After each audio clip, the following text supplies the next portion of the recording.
Hi hello నమస్తే welcome to Manu studios. నేను మీ క్రిష్. ఈరోజు మనతో ఉన్న గెస్ట్ ఇతను ఒక రాజకీయవేత్త అనాలా, రైతు అనాలా, బీఆర్ఎస్ నాయకులు అనాలా, కేసీఆర్ వీరాభిమాన్ అన్నా మిమ్మల్ని ఏమనాలి అన్న? ముందుగా ఇంత దూరం వచ్చి నా కోసం వచ్చినందుకు, నా విషయాలు నా గురించి తెలుసుకోవడానికి వచ్చినందుకు ముఖ్యంగా మీ ఛానల్కి ధన్యవాదాలు.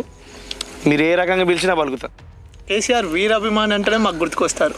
అట్లయితే ఇంకా బ్రహ్మాండం అనమాట, అది ఇంకా నాకు ఇష్టం అనమాట.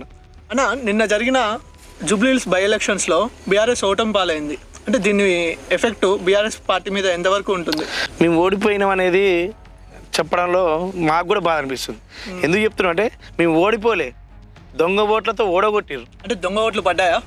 మేము గతంలో గోపీనాథ్ గారు ఉన్నప్పుడు 80,000 ఓట్లు పడ్డాయి మాకు. అంటే అప్పుడు కానీ ఇలా నేను చెప్పేది ఒక పోల్ పర్సంటేజ్ 49% అప్పుడు జరిగితే ఇప్పుడు 48% అయింది. కానీ ఇక్కడ జరిగింది ఏంటంటే, దొంగ ఓట్లు పడ్డాయి.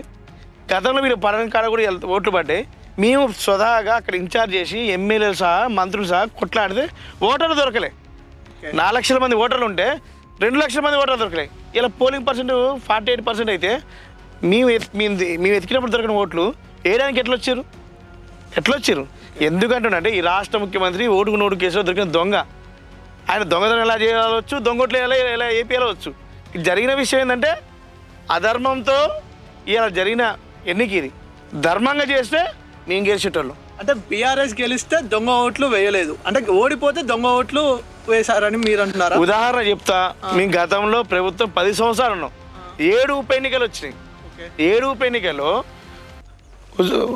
నారాయణఖేడ్, హుజూర్ నగరు, మునుగోడు, దాని తర్వాత నాగార్జున సాగరు, దుబ్బాక, తర్వాతకి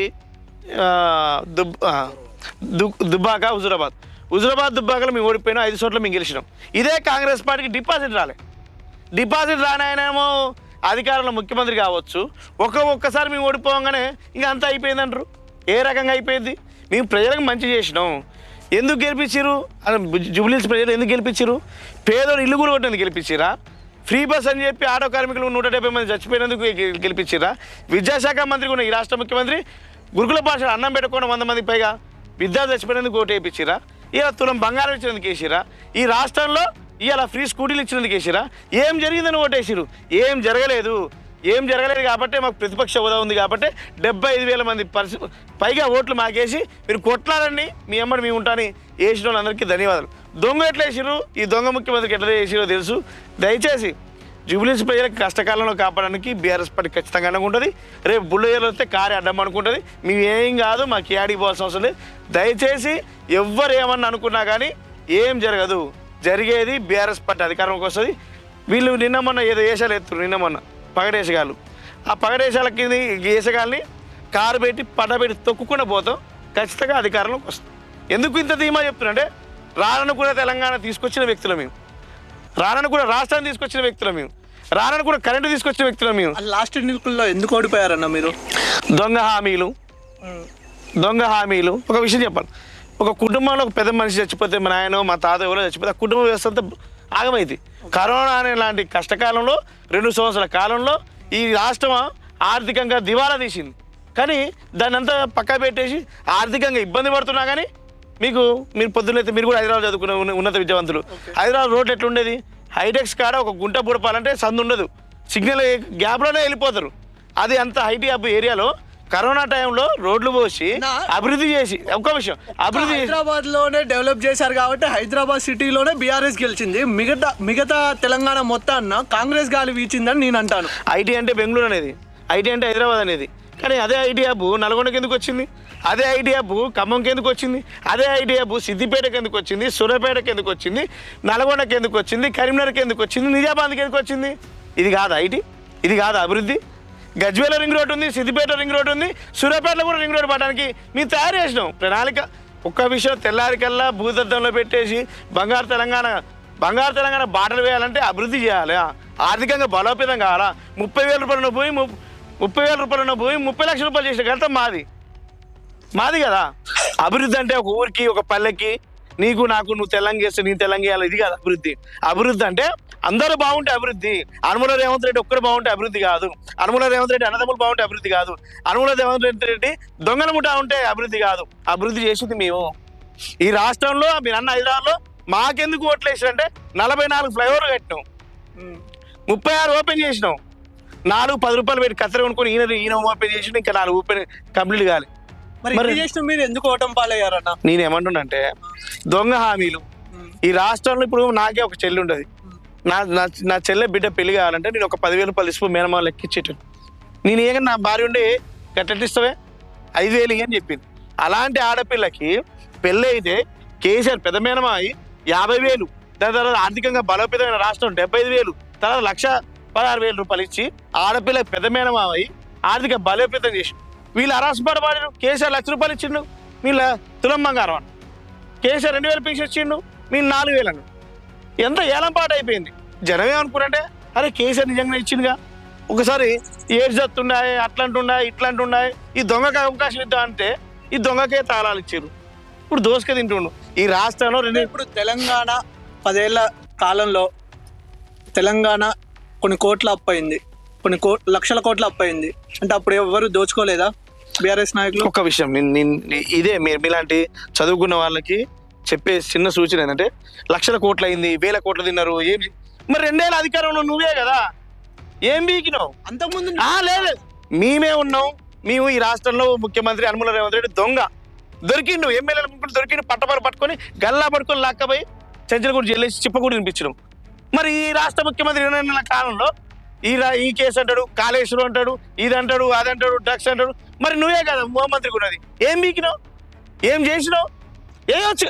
నేనేమంటా, అవినీతి ఆరోపణ చేయడం వేరు, బట్టకాల్సి మీదేసే బదులు దానికి జవాబుదారం ఉండాలా. కేసీఆర్ 1,00,000 కోట్ల అవినీతి చేసి కాళేశ్వరం కట్టితే 1,00,000 కోట్లు కాదని చెప్పి నీ సన్నాసి చెప్పి పదే ఆ కుటుంబాన్ని నేనేమంటున్నంటే, కేసీఆర్ లాంటి ఆయన కోహినూరు వజ్రం పోగొట్టుకున్నాక దొరకడు. కేసీఆర్ లాంటి వ్యక్తి మన కోసం, మన పిల్లల భవిష్యత్తు కోసం తన కుటుంబాన్ని, జీవితాన్ని త్యాగం చేసి సాగు నోట్లో తలబెట్టి తెలంగాణ కోసం కొట్లాడిన వ్యక్తి. అలాంటి వ్యక్తికి నువ్వేదో మరకంటిచ్చేసి, అలాంటి వ్యక్తికి నువ్వేదో మరకంటిచ్చేసి ఓ తెలంగాణ మీద నల్ల మరకుంది అన్నట్టు ఏదో మరకంటిచ్చేసి అవినీతి పరుడు. ఎవడు అవినీతి పరుడు? నువ్వు అవినీతి పరుడు.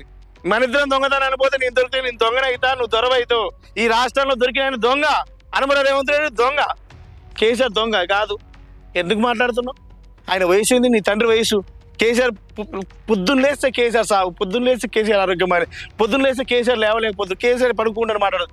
మా కేసీఆర్ పనుకుండో, మా కేసీఆర్ ఇంట్లో ఉండు, మా కేసీఆర్ వ్యవసాయ క్షేత్రంలో ఉండు, తరాసాది మా అయ్య మా కళ్ళ ముందు ఉండు. తెలంగాణ తెచ్చిన వ్యక్తి మీ అయ్య అసలు కాలవ గర్భంలో కలిసి మీ అయ్య పీరిగా కూడా కనపడట్లే కదా. ఎందుకు రేవంత్ రెడ్డి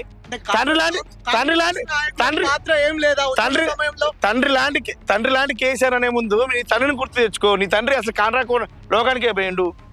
మా తండ్రి ధర్మాత్ర కాబట్టి మా కళ్ళ ముందులే ఉండని మేము చెప్తున్నాం. కాంగ్రెస్ పాత్ర నా పాత్ర నీ పాత్ర కాదు. ఉద్యమ ప్రస్థానంలో ఉద్యోగాల పాత్ర ఉంది, విద్యార్థుల పాత్ర ఉంది, సకల సభ్య పాత్ర, ఆర్టిస్ట్. అవును, నేనేమంటున్నా, ఇండియా టీంకి కూడా 12 మంది ఉంటారు ఆటగాళ్ళు. కెప్టెన్గా ఎందుకు టాస్ వేయిస్తారు? నేనేమంటున్నా, నాయకత్వ లక్షణాలు ఈ సన్నాసులు లేవు.